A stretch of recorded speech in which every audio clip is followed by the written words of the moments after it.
ദോഹയിലാണ് ആക്രമണം നടത്തിയിരിക്കുന്നത്. ഹമാസ് കേന്ദ്രങ്ങൾ ലക്ഷ്യമിട്ടായിരുന്നു ഇസ്രായേൽ സ്ഫോടനം നടത്തിയത്. ഖത്താര പ്രവിശ്യ എന്നാണ് അറിയപ്പെടുന്നത്. അവിടെയാണ് ഈ സ്ഫോടന പരമ്പര നടന്നത്. ഒന്നിലധികം സ്ഫോടന ശബ്ദങ്ങൾ കേട്ടതായാണ് വിവരം പുറത്തു വന്നിരിക്കുന്നത്. നിരവധി സ്ഫോടനങ്ങൾ ഉണ്ടായിട്ടുണ്ട്. ഉഗ്രശബ്ദം കേൾക്കുകയും പുക വീഴുകയുമായിരുന്നു എന്നാണ് പ്രദേശവാസികൾ പറയുന്നത്. ദോഹ ലക്ഷ്യമിട്ടുള്ള ആക്രമണം ഹമാസിനെ ഉന്നം വെച്ചുകൊണ്ടുള്ളതാണ് എന്ന് ഇസ്രായേൽ ഡിഫൻസ് ഫോഴ്സ് സ്ഥിരീകരിച്ചിട്ടുണ്ട്. ദോഹയിലാണ് ഹമാസിന്റെ നേതാക്കൾ ഭീകരവാദ പ്രവർത്തനങ്ങൾ ആസൂത്രണം ചെയ്തിരുന്നത്. അവരെ ലക്ഷ്യമിട്ടുള്ള ആക്രമണമാണ് എന്നുള്ള കാര്യം ഇസ്രായേൽ പറയുന്നു. ദോഹയെ ലക്ഷ്യമിട്ടിട്ടില്ല എന്നാണ്. അതേസമയം ഖത്തർ മറുപടി നൽകിയിരിക്കുന്നു. ഭീരുത്വമാണ് ഇസ്രായേൽ കാട്ടിയിരിക്കുന്നത് എന്നാണ് ഖത്തറിന്റെ വാദം. കോട്ടയം സ്വദേശി റോയ് ചേരുകയാണ്. റോയ് ഇപ്പോൾ എവിടെയാണുള്ളത്? ദോഹയിലാണോ?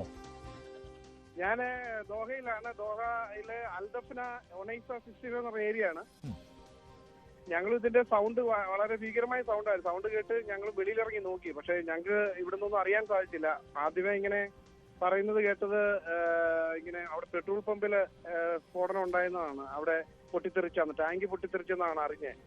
പിന്നീടാണ് ന്യൂസിൽ ചാനലുകളിൽ കണ്ടപ്പോഴാണ് ഇങ്ങനെ ഇസ്രായേലിന്റെ ഒരു ആക്രമണമാണെന്ന് അറിഞ്ഞത്. എന്റെ ഭാഗത്തു നിന്ന് ഒരു 6-7 കിലോമീറ്റർ ദൂരം ഉണ്ട് അങ്ങോട്ടേക്ക്. നമുക്ക് എന്റെ ബാക്കി കാര്യങ്ങളൊന്നും നമുക്ക് അങ്ങനെ അറിയത്തില്ല, വിശദമായ കാര്യങ്ങളൊന്നും അറിയില്ല. നിരവധി ശബ്ദങ്ങൾ കേട്ടിരുന്നോ? സ്ഫോടന ശബ്ദങ്ങൾ?